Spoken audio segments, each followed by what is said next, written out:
Hey, Chicago, what do you say? It's the CHGO Cubs Postgame show presented by PointsBet. Use the promo code CHGO for 2 risk-free bets up to $2,000. Kevin Wells, Cody Delmendo, Ryan Herrera tonight. I'm in for Luke Stuckmeyer because he's vacationing in one of my favorite places, Door County, Wisconsin. I love it up there. It only took 2 extra innings to beat the worst team in baseball tonight, guys. Cubs even up the series out east, 7-5. They beat the Nationals. Patrick Wisdom plays hero, but again, I think the big story tonight has to be Justin Steele, right? I mean, man, another amazing start from a guy who's just been nails since the All-Star break. Well, once again, I would never vacation in Wisconsin, guys. I'm sorry. Like, I just can't. Have you ever been to Door County, though? I haven't. Oh, I hear it's nice. More like and my friend, Dork my County. good, my good friend Jake Bunowski, who's been on the show. He's getting married there this weekend. Congratulations to him. Never met his future wife, but I'm sure she's nice like he is. But, again, never vacationing in Wisconsin. I only go there for New Glarus and to help pay the electricity bill where the Brewers play. And perhaps go to Madison sometimes. There you go. enough. You ever been to Door County? I've never been. Well, where's Door County? Maybe. All the way up in, like, the upper right-hand part of the state. Like, it jets out into the... Northern Wisconsin is dope.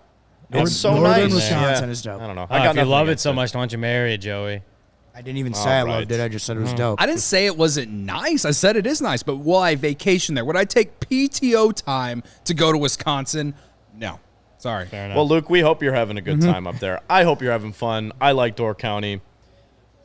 Guys, tonight let's talk a little bit about I'm sorry, the show's already off the rails because that game was so weird. It was so weird. I felt so content watching it, though. I felt so content watching Justin Steele over the last couple of weeks. I feel like I can tune in and out of the game when he pitches because he's just so locked in, and I just feel like every start he's had the last 2 months has just been, we know what we're going to get out of him now. It's 5-6 strong innings, maybe a couple mistakes here and there, but keeps the ball in the ballpark, everything. I mean, it's just what more can we want from a guy like Justin? He's come on so strong this year. Yeah, no, he's really been great since June 1st. June 1st is really he's been on a hell of a run. Yeah, there's been some hiccups in there. A lot of the hiccups honestly have been on the defense. Tonight, the defense showed up for him for the most part. Bullpen was the reason he didn't get a win tonight, but yeah, I mean, you want to talk about you want to sit here and talk about the future. You want to talk about if this team can compete for the NL Central Division title Central next year. I don't know. I'm thinking a lot about football these days because all I want to do is gamble on the NFL. But that's why I did that. But you know, you want to talk about competing for the NL Central title next season. Justin Steele makes me feel a type of way that makes me think that it's actually possible. And some people think that this team is nowhere close to even doing that. And I don't get it because Justin Steele it's like every time out, every 5th day, even on days he doesn't have his best stuff, he's been figuring out how to get you innings. Yeah. And we've used that as a way to kind of compare him to John Lester in a way. And I think tonight, I don't care if it's the Nationals. Like, yeah, neither do I. It's still a great start. You need your guys to perform, whether it's against, the Dodgers or whether it's the worst team in baseball. The guy went out there and got it done tonight, and it's fun to watch, and I'm so happy for him because the beginning of the year it was definitely very rocky to start, and he's really coming to his own, and yeah, I'm just excited to see how the rest of the season goes, but. You can't tell me that he's not part of the rotation in 2023 at this point. No, he's very clearly locked it down. Just some numbers over his last, this would be now 8 starts. So starting against Cincinnati, June 29th. It's over 8 starts. He has in that stretch a 1.67 ERA, 1.30 WHIP. I mean, his how many strikeouts did he have today? I don't think it was 5 today. 5 strikeouts, so not quite up to the 10 and the 9 that he had his last 2 starts. Obviously, it was 19 strikeouts, 1 walk in those last 2 starts. But still missing bats, still, not giving up a ton of hard contact, and still just this is 6 innings. I think you wish you're looking forward to him being able to get 7 innings here and there. But 6 innings is like, if he can give you 6 innings every night, like that's what you want to see out of Justin Steele, especially, he's over his career high in innings pitched, or at least nearing it. I'm pretty sure he's over it by now. Career high, like going back even minor leagues and innings pitched in a season. So he's already surpassed that, and he's still going. He's still getting, grinding through starts, even when a little bit of traffic hits out there. Still getting through that. 6 innings today. I mean, yeah, Justin has been on a really good run. I mean, even in the beginning of the season, I think you can look at some the lockout and the shortened spring training coming off of his rookie season, his first season in the big league. I think you can kind of look at that a little bit as obviously it didn't help him. But now that he's just had a lot of run, he's knock on wood, stayed healthy. Just had a lot of run in that rotation. Has been, I think, as far as like guys that have stayed healthy this year, that have pitched well for the most part, just been the most consistent. I mean, Drew Smiley was that for a little while until he missed a month. So I think Justin Steele is like starting to become one of those guys where you look at it and you're like, all right, the Cubs are going to be in this game, because he's just not going out. He's not getting rocked very often. He'll have a couple hiccup starts. He'll have some of those starts where he just doesn't last as long because, again, often he has an inning where he just has to work hard, throw a lot of pitches. But today was just one of those starts where he kind of cruised for a while. Right. Like, he had a good start. The 6th inning was probably the inning he struggled the most. Gave up the run, but then he got that strikeout to end it, and he was pumped coming off the mound. Very pumped up. I understood why, because he missed bad. I think that count ended up going to 3-2. I could be wrong about that, but it was the at-bat went. It was a long one, and a couple of those pitches missed outside pretty badly. Right. And don't want to walk a guy there because then you risk getting pulled and losing the quality start. But he got the strikeout, and he's pumped up coming off the mound, knowing quality start, 1 run, 5 strikeouts, 2 walks. Like it's things like that show his growth from April to now, and make you believe in him going into 2023. Yeah. No, I think when we talked about what the rotation can be next year yesterday, and it was more specifically about Kyle Hendricks, but I think we obviously threw in Justin Steele in that, and no one, there's no disagreement on that. I think he's earned his spot in the rotation next year. You obviously want to see him end this season on a good note, end it healthy. But going into spring training 2023, going into opening day 2023, there's no reason that Justin Steele shouldn't be one of those 5 guys that Ross has planned for his rotation that's going to end up getting the ball in one of those first 5 games. Like he's proven he's got what it takes to be a major league pitcher. I think he's still working his way towards that. A good solid major league pitcher. I think he's still kind of working his way towards that, but he's shown us so many things this year that he has that ability, and I think you can just trust that going into next year. He's going to put the work in over the offseason to try to take an even bigger step next year. Right, maybe develop another pitch or something. Develop another pitch. Right now it's very fastball heavy from him, like a lot of off-speed stuff too, like with the curveball slider action, but a lot of fastball heavy. But you're right, you feel confident about him next year adding to what he's done. It feels so comfortable when I'm watching a game now. I feel like I haven't felt this way about a Cubs pitcher since that era, the John Lester, Jake Arrieta, Kyle Hendricks rotation, that staple. Every time they went out there, you just felt like, okay, there's a chance to win this game. Justin Steele, these last 2 months, he goes out there. Like, I missed the first inning. I was listening to it on the radio on the way in here, but I was in no rush really to get in and watch him. Like, I just have a feeling it's going to be, Justin's going to give us 6 strong innings tonight. He does that. I'm looking at some of his numbers just home run-wise. Marquis put up a graphic today. So he's still top 3 in barrel percentage for this season. 1 home run given up in August, only 2 starts. Only 1 home run given up in the month of July. That was 5 starts. 3 home runs given up in June. 1, 2, 3, 4, 5, 6 starts there. May, only 1 home run given up. And April, only 1 home run given up. I mean, it's pretty incredible stuff. He's not letting the ball fly out of the ballpark. No, and that's one of the things is like I had the stat pulled up earlier, and I already lost it, and I'm pissed about that. But he had like a top 10 like home runs per 9 innings rate. Like it was it was well under 1 home run per 9 innings. Like it was in the top 10 of like qualified pitchers. Like it was something along those lines. I think I might be just completely misremembering, but it was he doesn't give up a ton of hard contact. I put the stat up earlier pregame from Statcast. Obviously, Statcast hasn't updated at this point, but coming into today among pitchers with at least 100 innings pitched per Fangraphs, but Fangraphs pulls Statcast stats. Steele had the 4th lowest fly ball percentage at 27.4%, 10th highest ground ball percentage, 50.7%, 2nd lowest barrel percentage, 3.7%, and 7th lowest average exit velocity at 86.8 miles per hour. Like, he's just not giving up a lot of hard contact. Mm-hmm. He's not, giving up. He's not. They're not putting the ball in the air against him too much. He's keeping a lot of things on the ground, which if he had an even a better infield defense around him would look even better. Because you kind of see like I remember going into the season, kind of talked about with Justin, but like obviously Stroman and Hendricks as like Miley even as starters that had really high ground ball rates, which is like, is the defense going to be good enough to live up to that? Right. And it didn't for a while.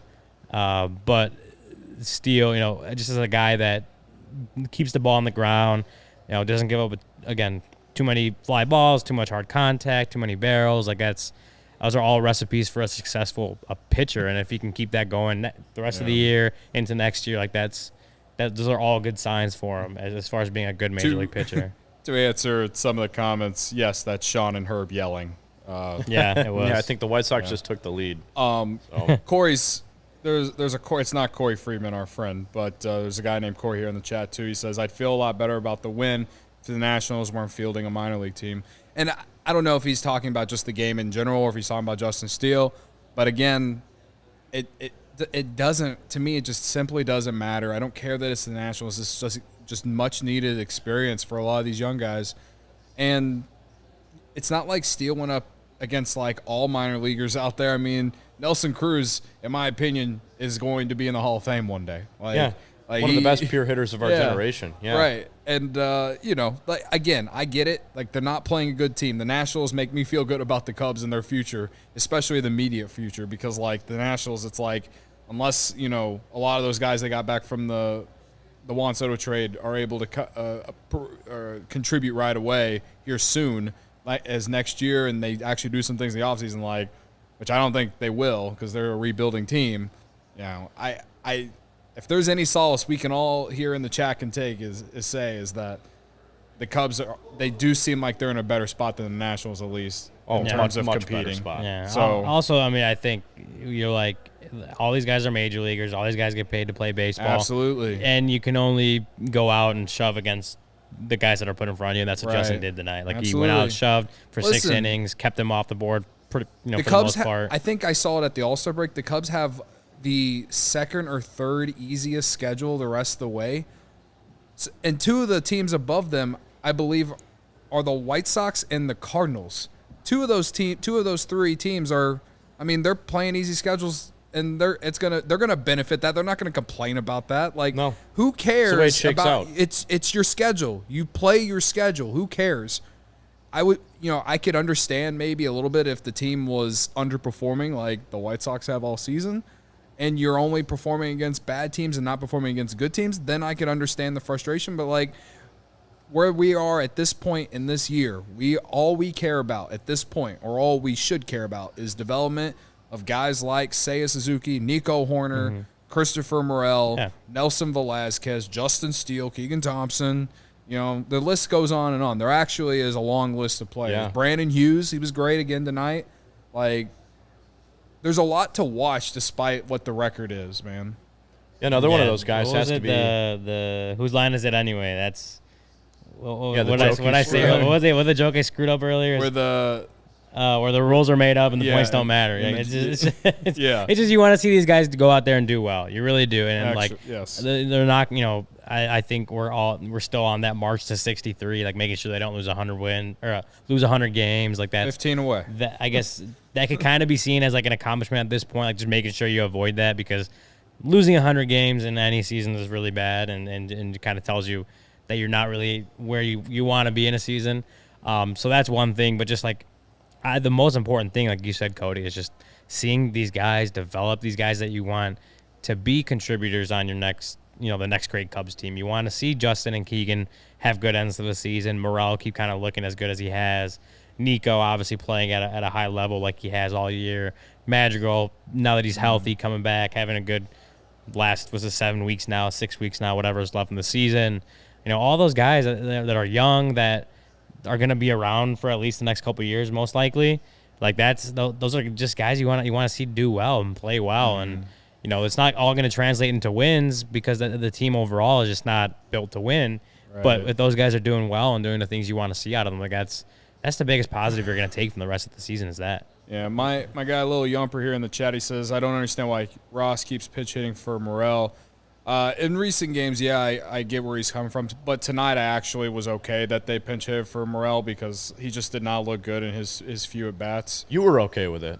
I mean, I had him for who he got. As far as who you got, I get it. But, like, I don't know. Like, he looked pretty bad in those at-bats. And, like, I don't, like, sometimes if it's that bad, then – like, I don't mind pinch hitting for a guy, especially if they're young. You don't want them to lose their confidence and stuff like that. Yeah. Like, I didn't mind it tonight, but I get it. You want to see him get the at bats, blah blah blah. Like, yeah, I don't want them to do it consistently, but tonight I didn't mind it. I don't know what it is. He's going through that adjustment period again. Like, the league has caught up to him. The last time it happened, he figured it out. So yeah, you got to get him the at bats, and hopefully he can readjust before the end of the year here, and finish the season strong, because obviously it feels like he has a bright future here, and as at least some sort of utility player, and he has a lot of fiery personality, and is fun to watch. So. Just got to figure it out. I also think that we kind of forget about the thing, and Ross has talked about this previously, in media sessions and press conferences and stuff, that, his job is obviously to win games. Like, the development is supposed to come in the minor leagues. The front office is the one going out and getting players and doing scouting stuff. His job is to take what's in front of him and win a game. Like, I think we lose sight of the fact that that's what David Ross is supposed to do, is just put his team in the best position to win a game. And that may come at the cost sometimes of letting Christopher Morel just kind of work through some things, and whether that's like the Marcus Stroman thing yesterday, should he have let Stroman go one more batter deeper? Yeah, probably. He admitted so after, and that that being accountable is obviously a good thing, or a thing you want to see or want to hear after that. But I think we lose sight of the fact that some of the decisions he does make is in the name of trying to win that ball game. Like, yeah. Again, we want to see these guys do well. We want to see these guys work through things and just figure out how to play well at the major league level. But then you also think of just the managers trying to go out there and win a game. And, Ortega's base running mistake wasn't obviously. I was going to say, good. that would be the only way that Morel pinch hit is maybe hurts you tonight. Other than that, it's just accountability. So it's the running into the out is the only problem. So if it's just if you can question the moves if you want, or you can wish that he left Morel in there just to try to to have a better at bat after the first couple. You can definitely feel that way. Like, obviously you're entitled to your opinion, but I think you also got to keep in the facts. Like, it's a righty against righty. Ortega hits righties decently well. He's trying to win a ball game. I think it was 4-1 at that point, maybe trying to put an insurance run out there. I understand why he made the move. Maybe I don't agree with it, but I understand why that's the move he decided to make in that situation, because I understand he's trying to win a ball game, and that's what it comes down to for him. And I don't want to say I've been like a stan of Rafael Ortega, because I'm definitely not. But I understand why Ortega has remained on this roster while so many people have been clamoring for him to be let go. The chat's yeah. I was going to say, has anybody really been a Rafael Ortega stan? Listen, at one point he was playing better than Christian Yelich, man. Like, he really was. He really was, and I thought that he would have been a nice piece they could have flipped. And you know what? They didn't. So now I don't want him, because he's blocking other players, and that's what bothers me the most about him. And then tonight he has another bad base running error. Like, it's like if it's that was every a really other night. Bad base it running was error too. really It was bad, very man. bad. Like, You Oh, it was- absolutely can't have that in extra innings like that. No. And the thing that bothers me the most about it is that it's not even that like he's a rookie. Like he's 30, 31 years old. Like he's a seasoned vet. He's got to know better than that. You're already in scoring position, man. Right. And it's a ball And hit to 2 left outs. field. It wasn't even. It was probably 20, 25 feet shy of the warning track. I mean, that's an easy throw for any left fielder to make. Just a very bad mistake, and that ended up leading to another inning in there to going to the 11th instead of potentially ending it in the 10th. Mm-hmm. But no, Right. I'm with you. I'm just like, he's had some nice moments. He had a really nice second half last year, and he's had nice moments this year from May to like to mid-July. He was really solid, and I thought that was enough value for him to maybe just get something. Like I don't even care what Nobody it would have wanted been. him though. He, that's the thing. There was probably no offers on the table for Rafael Ortega. Yeah, and that is what it is now. But again, the Cubs are now in this position where they have to, do it. You say that, but the Cubs still managed to trade Dixon Machado to the Giants. So You're not wrong. There had to be someone out there that wanted Rafael Ortega. There just had to be, man. Had to be. Could you scroll up on the chat a little bit, Joey? There was one comment in there. David Snyder says, Reyes looks like the real find. Him and Wisdom supply Cubs with much-needed thunder in the lineup. Getting out hit by the Nats, our hitters should be doing better than that. Ortega is just about useless. I don't want to say useless. That's too harsh. But, no, that was the other guy we wanted to talk about in this was, man, Reyes is – that dude tonight, that home run that he hit to right center, it was hilarious because I remember you guys were I'm probably on the other side watching the Sox for a minute. I remember looking up at the screen, and the right fielder for the Nats, Joey Meneses, and then Victor Robles playing center field, both of them kind of turned their heads, took like 2 steps, and they're like, oh, wow, yeah, no, that ball's way the hell out of here. I mean, hit it like 110 miles an hour off the bat, 107 off the bat. Yeah. This guy, and some feet. Yeah. Cubs only paying him $1.5 million, Ryan. I think we were talking about Something that like to that, the yeah. end this year. Hey, you find 27. yourself the DH of the future, plug and play, baby. That's Yeah. man. He looks awesome. 6-game hitting streak too. Yeah, and what do we Come say? on. He has Can't 2 beat years that. of arbitration after this season. So, like, they, if he keeps kind of playing like this going into the end of the season, maybe that's a guy that that probably is a guy they decide to tender a contract. I mean, if he doesn't, then they can cut ties with him, and then that's that. Then we will sit here and yell, especially if he plays like this the rest of the Put that season, up. Put that up, Joey. Yeah, I was doing this the other day when we were talking about best baseball movies. Just 'cause He is. he literally looks like he is a man amongst boys. He's 6'5", 265. Yeah, he's gigantic. I remember when I first walked into the clubhouse and saw him, and I'm like, I'm like looking up at him. I'm like, oh, okay. No, he's a big dude's a dude, monster. and he has so much power in that, and he has 30+ home run power. He's had that in previous seasons. I'm kind of looking into a little bit of the deeper numbers and maybe trying to figure out kind of. Maybe it's not. Maybe it's hard to pinpoint that kind of thing just based on like fan graphs or Statcast, whatever. But he has that kind of power, and I know I tweeted this out earlier, but David Ross last week kind of talked about, so Franmil Reyes' pull coming into when the Cubs claimed him before he kind of played his first game, his pull rate was as high as it's ever been in his career. Like he had been a guy that was able to spray the ball all across the field. Obviously pulling a little more just because that's kind of how natural hitters do. But he was pulling the ball more this season than he had at any sort of point in his career. Since he got to the Cubs, that he's starting to hit the ball opposite field a lot more. I tweeted that out, a couple of pictures. He had 14 balls in play coming into tonight. 14 balls in play. Let me see if I can find it. I'm going to say it was like 1, 2, 3, 4, probably about like 6 or 7 that you could look at and be like, those are pulled balls, while another 5 to 6 were all oppo. And then tonight, 3 more oppo. It was the home run, the single, and then obviously the line out. Was it the warning track, I want to say?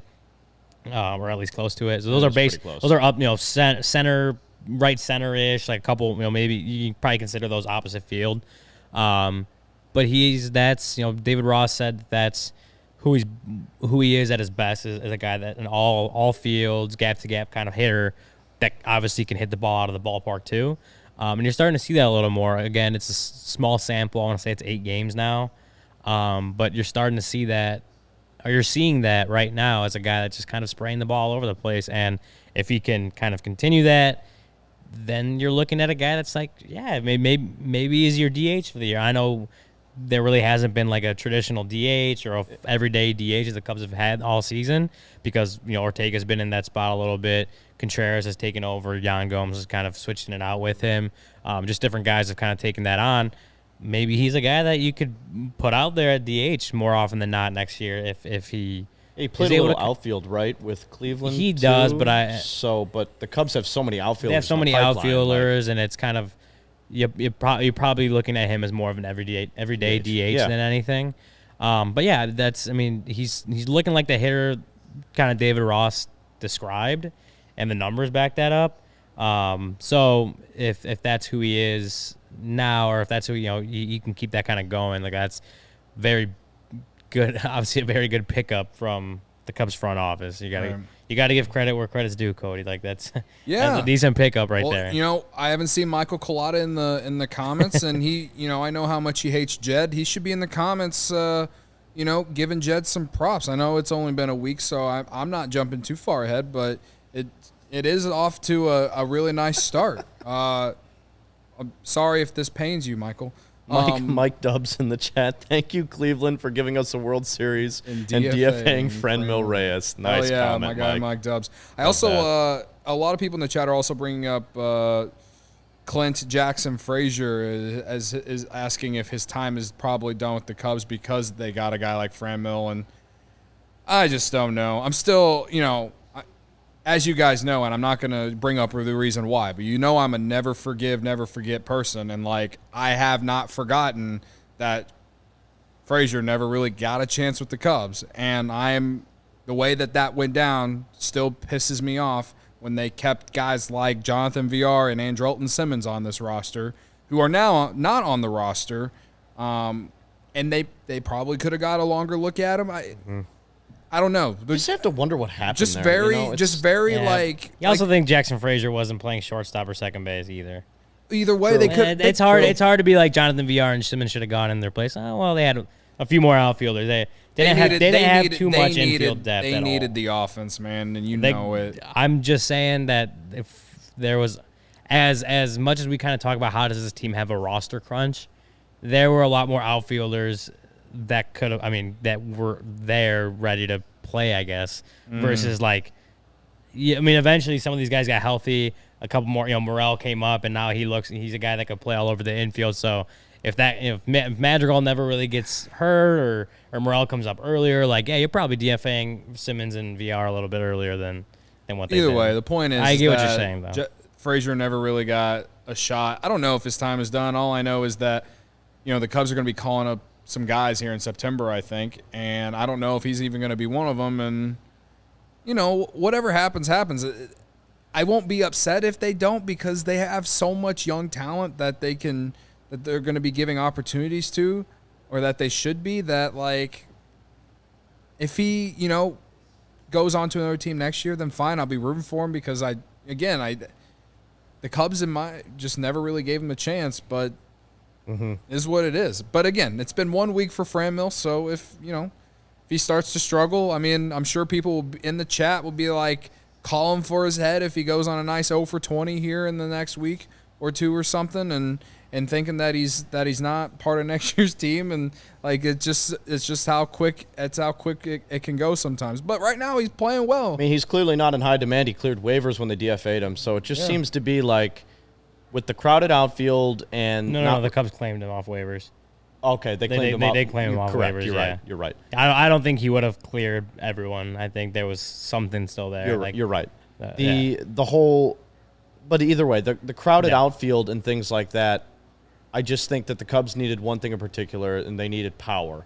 And that's what I'm really liking about Franmil Reyes right now. I'm on board. I'm on board for the signing. I'm on board for it. 2 more years. It brings a power, man, which is this team has really missed all season, outside of Wisdom. And then Contreras and Happ have brought some power, but not the type of power that Franmil has brought.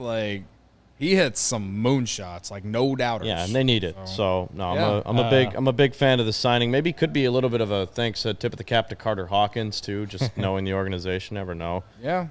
Cubs win 7-5 tonight over the Washington Nationals. They take Game 2 of that series. Justin Steele, 6 strong innings, 5 strikeouts for him tonight. He looked great. We talked about him a little bit earlier. If you want to go back and listen to that, but.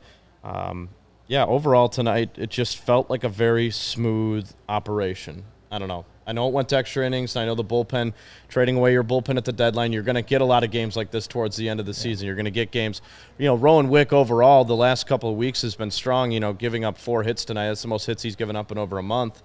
And, but they were able to rebound. And Brandon Hughes, another positive point, too. So, yeah glad they were able to solidify it. Well, the Cubs win. Cody won, too. Oh, Cody, what did you win? I keep on winning hit parlays. And if you're not tuned into CHGO Bets Daily, then, I don't know what you're doing. Yeah, Jack R was in the chat being like, hey, you need to be in Cody's hit parlays. Because apparently they're hitting. What are they? What's that sound? The Cubs same game hit parlay is now 2-0 in its last 2. And the MLB hit parlay is still alive. I'm still waiting for J.P. Crawford to get a hit. It's not gambling when you know you're going to win. Absolutely. I love gambling when I win. It's the easiest thing in the world. I love to do it on PointsBet, guys. PointsBet Sportsbook is counting down the days until the football season, as am I. And with a new offer every day until the season kicks off, from now until September 8th, PointsBet Power Hour will unlock a new daily offer from 12 to 1 p.m. Central Standard Time. I tried to do the times yesterday, but Central Standard Time, 12 to 1. It was brutal. Yeah. Sign up for PointsBet now using code CHGO to also get risk-free bets up to $2,000. Don't miss out on your chance to get daily access to free bets, boosted odds, and so much more now through September 8th, but that's not it. If you make a 51 or more first-time deposit, you will receive a free CHGO membership, which unlocks all of our web content, and you even get a free shirt of your choice from the CHGO Locker. Download the PointsBet app and use code CHGO to take advantage of this limited time offer. Don't just bet, live your bet life with PointsBet. If you or someone you know has a gambling problem and wants help, call 1-800-GAMBLER for crisis counseling and referral services. And yes, it really is $51 or more first time deposit. You going to bet on the Bears-Seahawks on Thursday? Little preseason bets? I bet on them on Saturday, and it was brutal because I took the Chiefs because, it's the Bears, and I know it's preseason, but, they didn't play any of their main starters outside of Justin Fields and Darnell Mooney, and the Chiefs, they led at half by 2 touchdowns. 14-0 at half, And then the Bears turned into the Super Bowl Bears in the second half of a preseason game, and it's a brutal beat. Super Bears, Super Bowl. Well, guess what I'm using? I'm using Athletic Greens since I started hopping on these shows about a month ago, and I heard about it when I did this live read the last time. I didn't have the time, but I wanted better gut health, and I wanted more energy, and I wanted an optimized immune system. So guess what? I got on the Athletic Green train. I've been on it for about a month now. I love it. It doesn't taste super healthy. It's got this tropical taste to it, and I put it in my water every morning. Love it.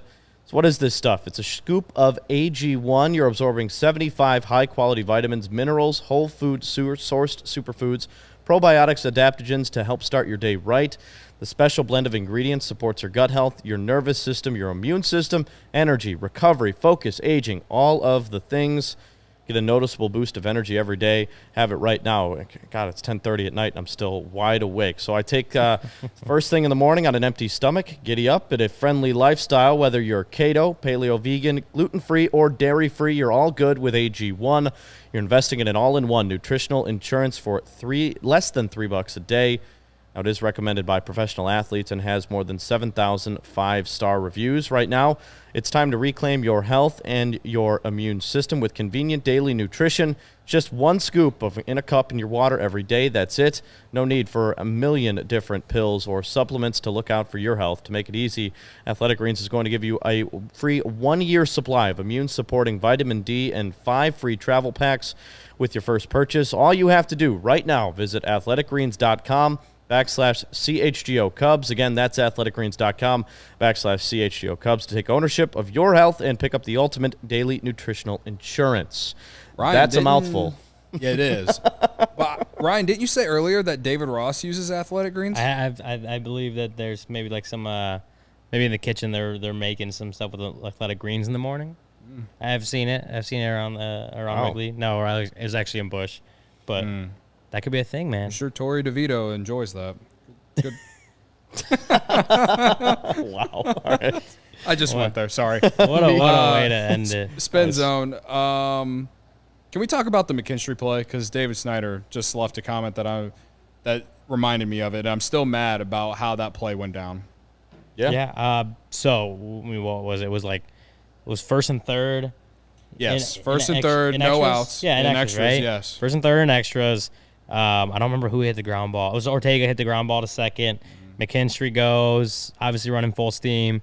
Whoever the second baseman is for the Nationals grabs it, and they both run into each other. He tags him, holds onto the ball. Fine. McKinstry's out. Doesn't get anyone out. Hap scores. All of a sudden, Hap goes back to third, and we're sitting there like, what is going on? Right. And why exactly? I mean, I'm still confused on what exactly, obviously what exactly McKinstry was supposed to do outside of just somehow stopping in his tracks, which is hard. Right. It was a bang play. Like, it wasn't like one of those where McKinstry clearly saw that the ball was going to be right there and the fielder was going to be right there. They literally came at the same exact time, it looked like. So, or even that he like moved out of his own way to kind of get in the fielder. Right. Like it was just straight on the baseline. Right. And so like the rule or the call that the umpires made, Hap had to go back to third base after scoring, which would have given the Cubs a 5-4 lead. They eventually took a 5-4 lead anyway, but they could have had more runs perhaps. Who knows? But he goes back to third. Ortega's at first and McKinstry's out. And again, I'm bothered because what else?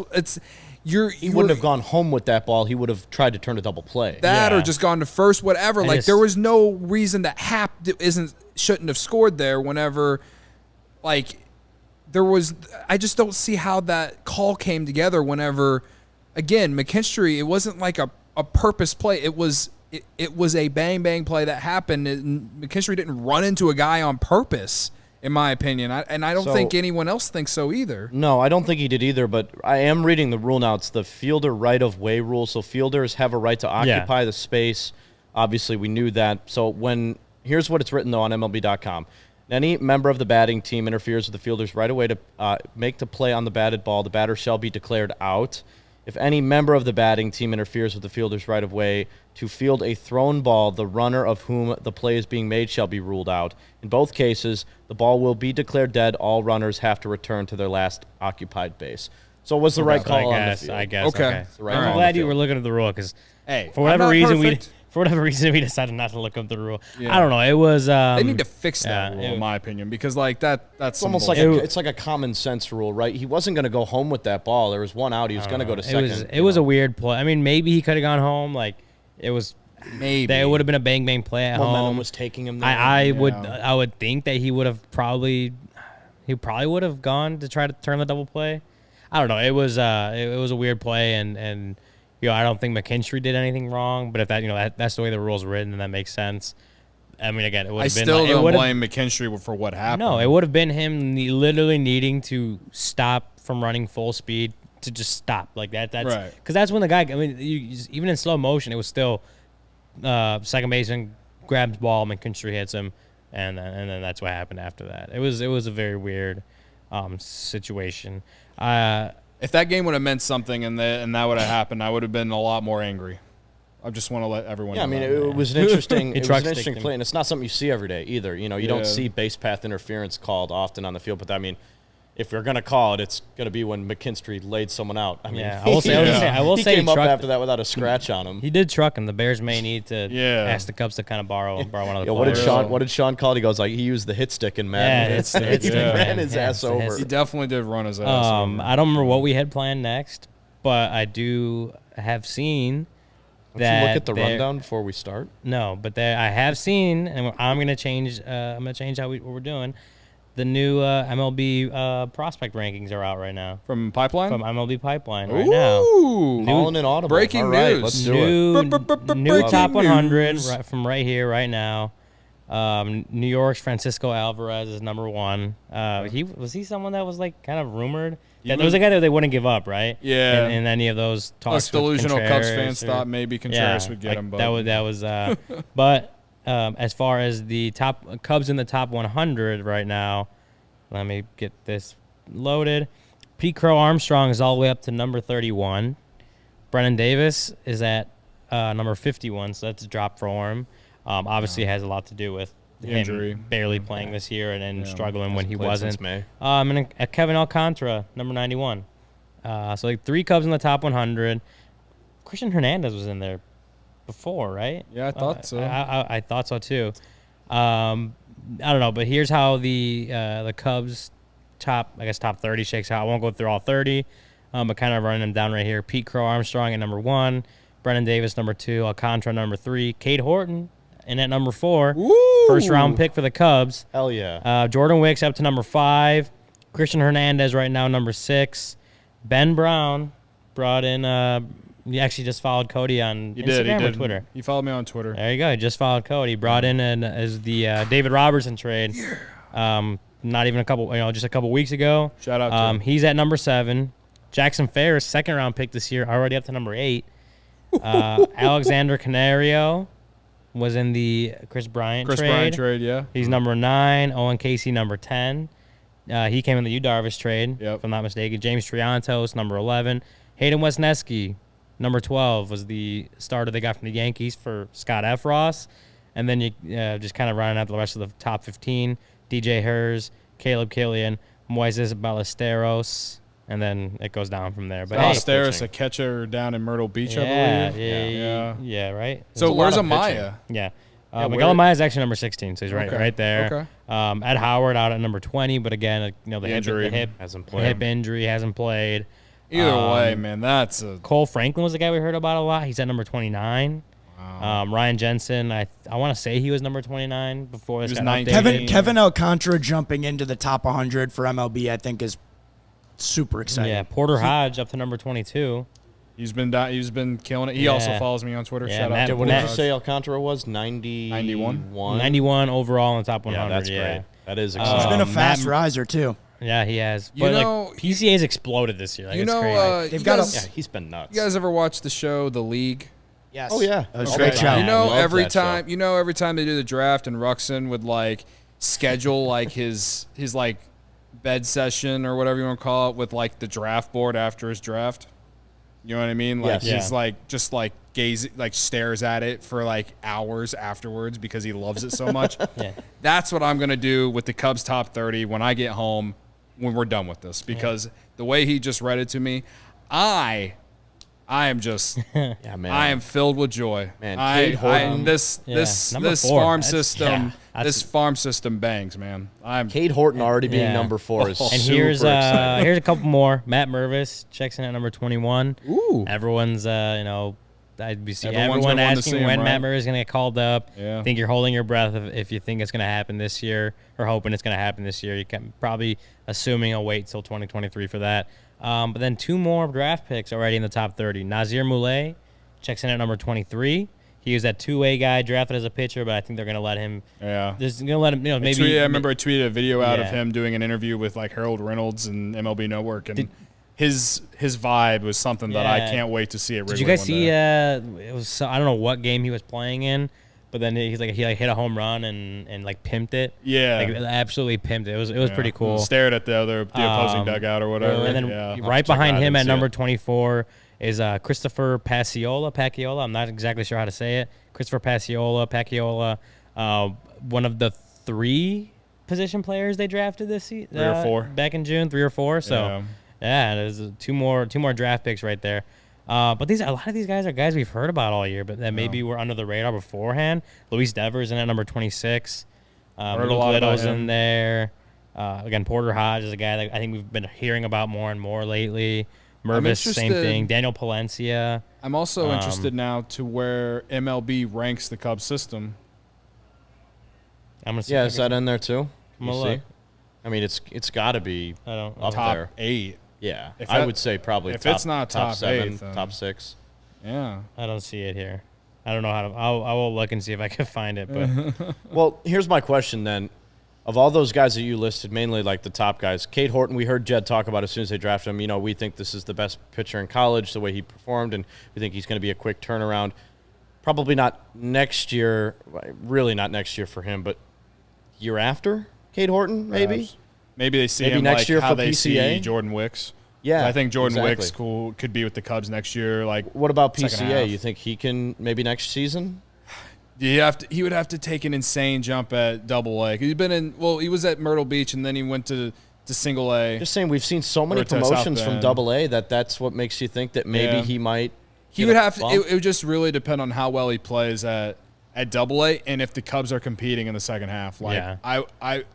I would be interested to see what they would do, but yeah, and I think I would lean more 2024 for PCA, but Okay. I think we kind of skipped over the Caleb Killian down to number 14 drop. I think he was number 6 preseason, maybe even number 5. Yeah. So a drop. I don't know if that has more to do with the guys that have really picked it up, some of the draft picks getting thrown in there, and a couple of guys that they traded for as well. Or I mean, he struggled obviously in the majors when he was up here. And had control issues and different things going down in AAA that affected him there for a while. So I think that just kind of reflects a little bit of everything. Whereas like when he hasn't kind of jumped out from the pack, a few other guys that have the potential or have already have kind of jumped him in the prospect rankings. I still think Caleb Killian is I still can see him coming back up this season at some point. Same. I can still see him being a guy that you want to see. You want to see get another chance at starting, even if it's not full on rotation, at least spot starting, getting starts down the stretch.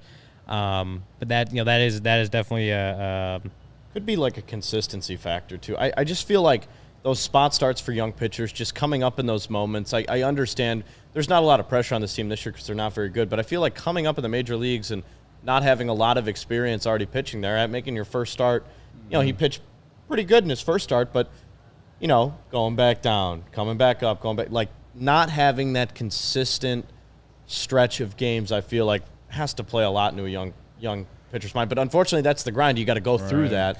That's why I think he's I think his struggling route right would have now. been a lot different if he just didn't have the command issues, which was something that, we were told that wasn't supposed to be a problem for him, and it became a problem after the first start against St. Louis, right? And then it kind of continued down in Iowa a little bit. He's coming around a little bit. I don't know. I do think he might be someone we see, in September. yeah. I would hope so. He's pitched pretty well the last couple outings in Iowa. Yeah, in Iowa, he's So- turning it around a little bit. I don't know, like, if this is a possibility. The Cubs have so many starting pitchers because they didn't move Drew Smyly and they couldn't move Wade Miley because of his injury. Like, you think Killian's a guy that maybe they bring out of the bullpen as like long relief Could role be or too. something like They that? need, especially with guys like Steele and Keegan surpassing their career highs, like kind of In pushing innings. that. Firmly cementing themselves into the rotation. Yeah, there may be times where you kind of need a guy you might just need to bump them back or throw a 6th guy in there just to make sure some of those innings are getting picked up by someone else. I could see it. I could definitely see. I know we've talked about Wisniewski too. He's number 12, is potentially coming up in September. I think we got to wait and see, but I could see. I mean, there's definitely a good possibility they come up. Those are the two guys. One or both come up. Those are the two guys I want to see the most in September because, like, if those guys, can become quality pitchers, that really changes the outlook for next year's team, in my opinion. I mean, again, Wisniewski is a guy that they said that is MLB ready. And obviously Killian's already made his major league debut, and we've seen the good and we've seen the bad. Like, you get those guys on whatever off-season program and with some experience from the last month of this season and go into spring training next year with some sort of plan for them, and who knows? Like, I don't know. Like, right now, just because of the roster, it's hard to see like where they fit in, but I'm excited to see where they fit in, though. There was a lot of guys in the chat earlier, right as we started, too, just when we were talking about how great Justin Steele was tonight, and he was great again. He's been great since the second half of the season, where there are guys talking about, oh, man, who are they going to go out? Can we maybe go get a guy like DeGrom? Can we maybe go get a guy like, what's his name on San Francisco? Why can't I think of his name? Oh, Rodon? Yeah, Rodon. You know, go get yourself a power top line starting pitcher to mix in with some of these young guys. I don't think that's out of the question. I really don't. I think the Cubs, the majority of their resources this offseason, I think will be spent on power. It's just been an underlying theme of every Jed Hoyer press conference over the last couple of months. But I don't think that's out of the question, going out and maybe trying to get yourself a good deal on a top-end starting rotation to mix in. You're still going to have Stroman next year. You still have Hendricks next year. But getting maybe one more guy to really round it out, having Smiley in there still, you know, you choose to take him, get him back, right? Is a mutual option. Mutual option. Mutual So option. I don't know. I think it's possible. I really do. And then that paves the way, kind of leaves the door open for those young guys to kind of come up and make spot starts. Like, you know, guys like maybe Cade Horton the year after. I don't know. Don't sign a guy to a super long-term deal for a power pitcher in the front end, but leave some breathing room too. I don't know. There has to be a happy medium there, I think, for that. Right now, Pipeline's projection is Cade Horton 2025. Okay. So there's that. Yeah. Also, you look at it, and so there's 6 position players in the top 10 of the Cubs system. 5 of them are outfielders. We're gonna have another outfield crunch. Yeah. But I think it'll be one more fans are like accepting of having an outfielder crunch over the next few years. I mean, obviously they got Brennan Davis. That's like something next year. Maybe PCA and Alcantara 2024. And you just kind of see where the rest of these guys kind of fall in Right place. now, But you're looking at PCA and Alcantara and Davis being like your 3.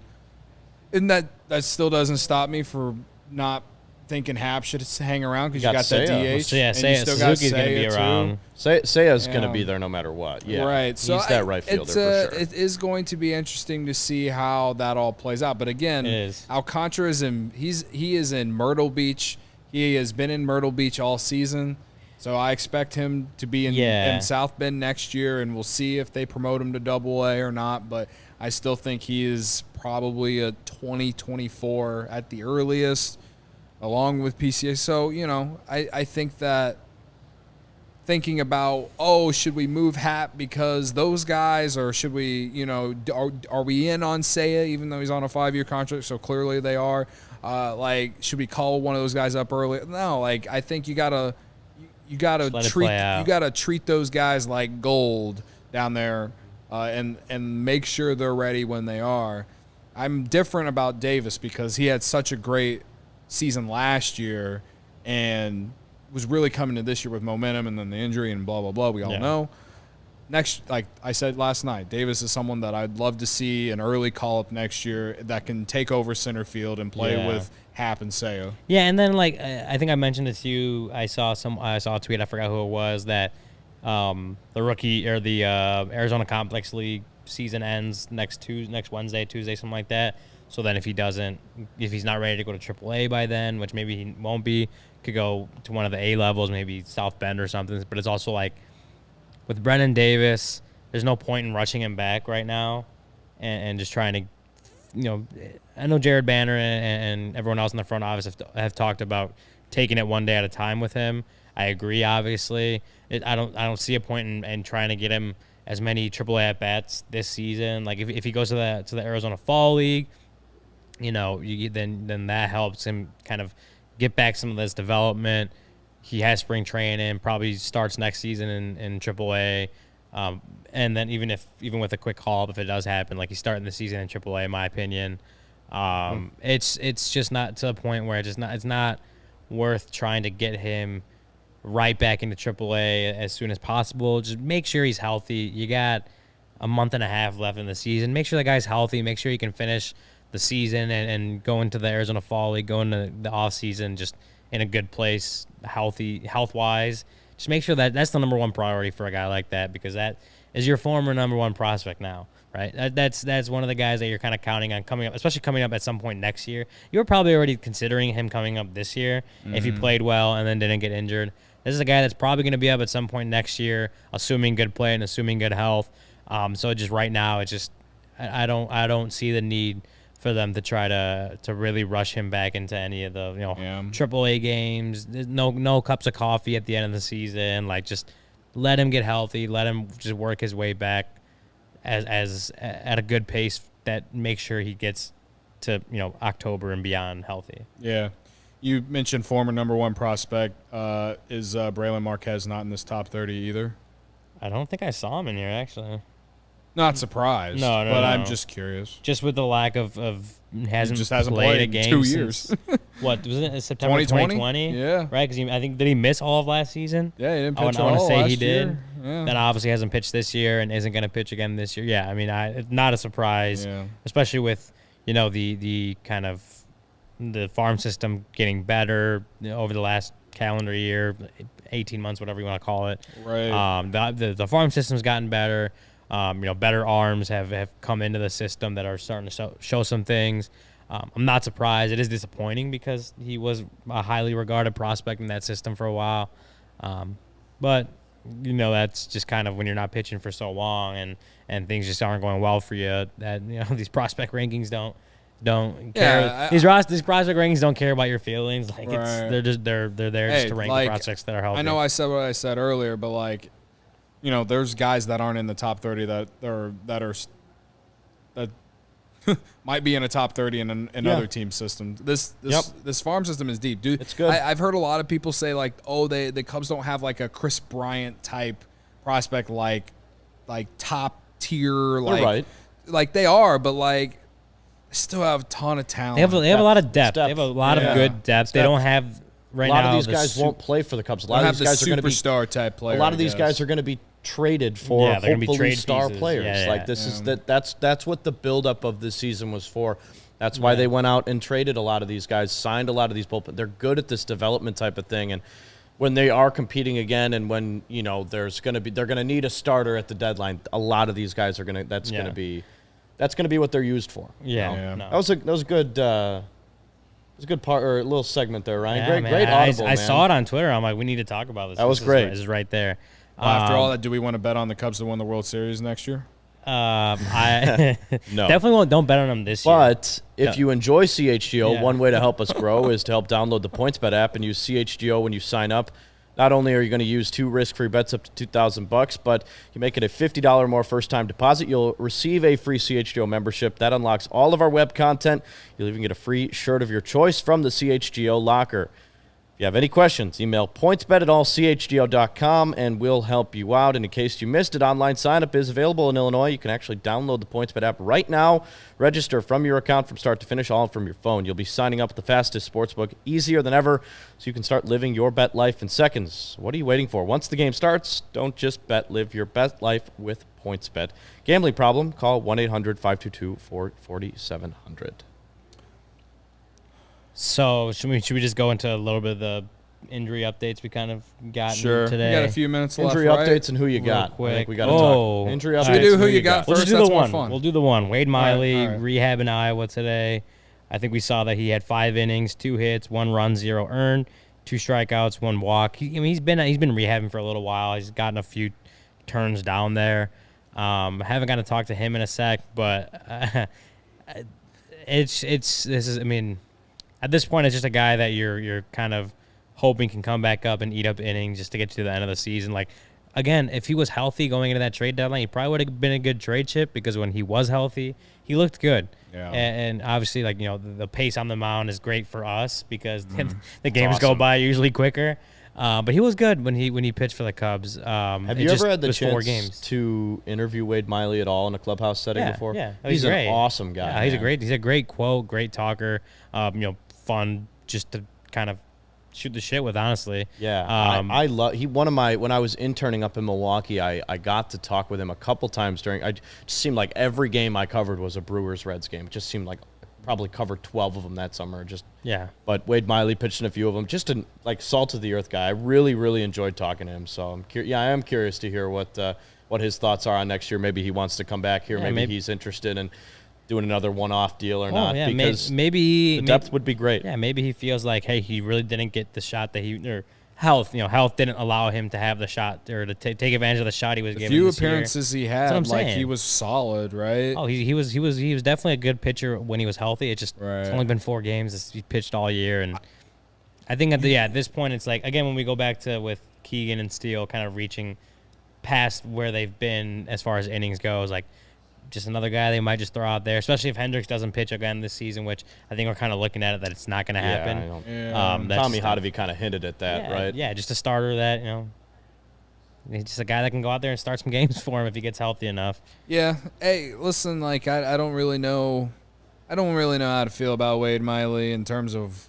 should he be here next year. Like, get him real cheap because like you want to think about it, like they paid him like $10 million this year. That's way too much for someone who made 4 starts. But I mean, he made that kind of money because he's a good pitcher though.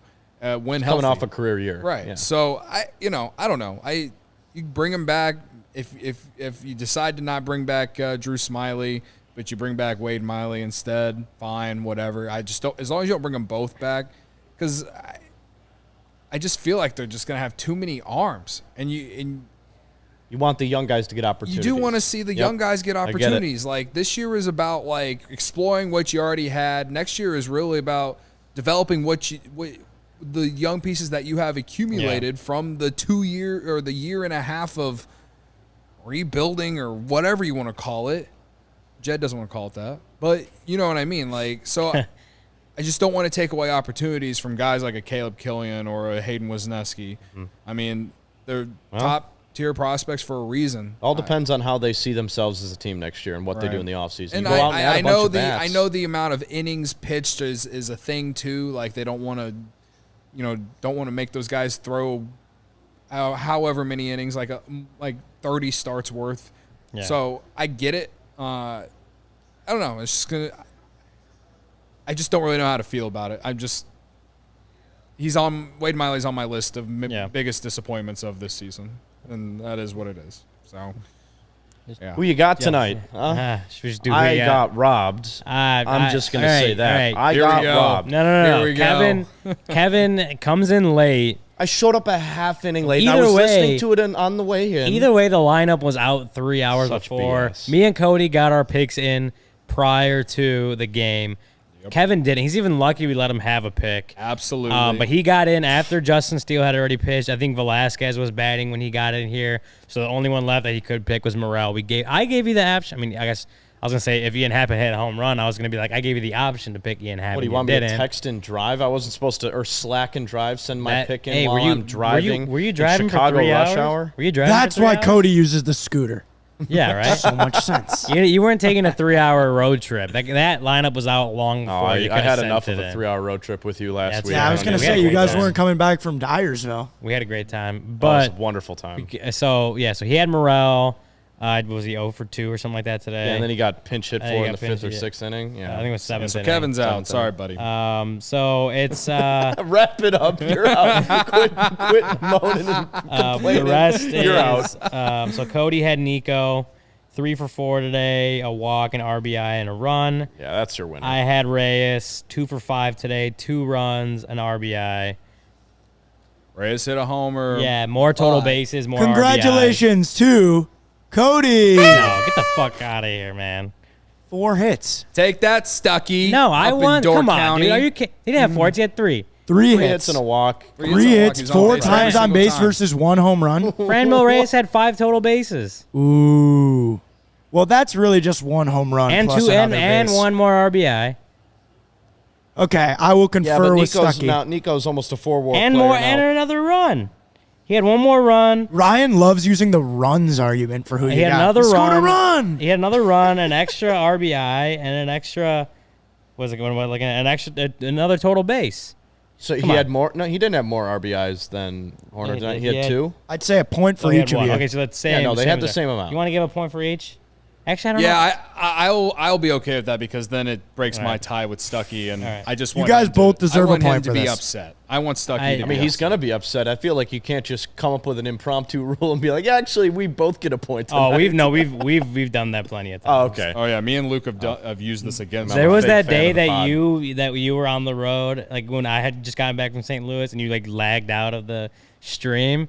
And so me, Stuckey, and Jared just gave all three of us a point, and Cody didn't get anything. That's what happened. So that was I was sweating so much that day. In my you car. were feeling it. So congrats to you both tonight. I was robbed. I wanted Justin Steele. You did. As I said earlier in the show, every time I sit down and watch Justin Steele, the last time I was on here, 6 innings strong. I know they lost the game to the Orioles, but it was still a nice, consistent outings is what we're getting from him. I can sit down, watch a game. I can go up and grab a beer or something, miss like a couple pitches, come back and know that the ball will not leave the ballpark. There won't be many guys on base. It's just a smooth sailing. And I don't know. That's why I wanted Justin Steele tonight, and I didn't get him. So otherwise, I still think Horner would have beat me. Just let us know earlier. Yeah, man. should have got your pick. It would have been close, honestly. You Not win- sure it Steele would've. gets him a win either way. Honestly, I would have. Yeah, I would have been okay probably if not. all of us got a win. He has a better tonight. shot. I would have been okay if all of us got a point if you actually would have been able to pick I know Steele. Corey talked about it yesterday how he didn't want Kevin to get a win today, so he's probably really happy right now. He Or whenever probably he is. listens to this or watches this, he's gonna be really happy Yes. that Kevin has not Absolutely. joined the exclusive club of who you got winners. Yeah, Corey started out like 0 and he didn't get a winner. So like last week. Yeah, I mean it took him forever to week, get 2 one, weeks so no ago. wonder he didn't want me to win. I'm not surprised there. So I lead 19 to 17 to 13 to 1-1. I don't know. I still think I won, but I'll gladly split the points with you and give Stuckey none You're 4 behind Stuckey. for sure. Well, Cubs, they get a Lot win of tonight. season left. 7-5 the final against Lot of the season Washington Nationals. Drew Smiley gets the call tomorrow. Thanks for dropping in to check out the CHGO Cubs podcast presented by PointsBet. They will talk to you tomorrow. I will not be back. I don't know if Stuckey is back tomorrow. It's Yeah, actually tomorrow, Corey. yeah. Corey and Brendan will have their show. Corey and tomorrow, Brendan tomorrow. No live post. Well, I don't think they're live. Are they live, Joey? I don't know. I'll decide later. We'll figure that out. Awesome. We're not live tomorrow. Great We'll be talking back on with Thursday though. Great talking with you guys. Got a and special remember, surprise on Thursday. by Oh the way. yeah, Make sure you tune in God, Thursday. let We the got- guy do his damn outro. All right, trying enough. so hard. Sorry, to there really finish is a out this surprise. There really is a surprise on Thursday, so make sure you're All right. watching. Well, thanks for dropping in. Fly that W, Cubs fans. We'll talk to you later.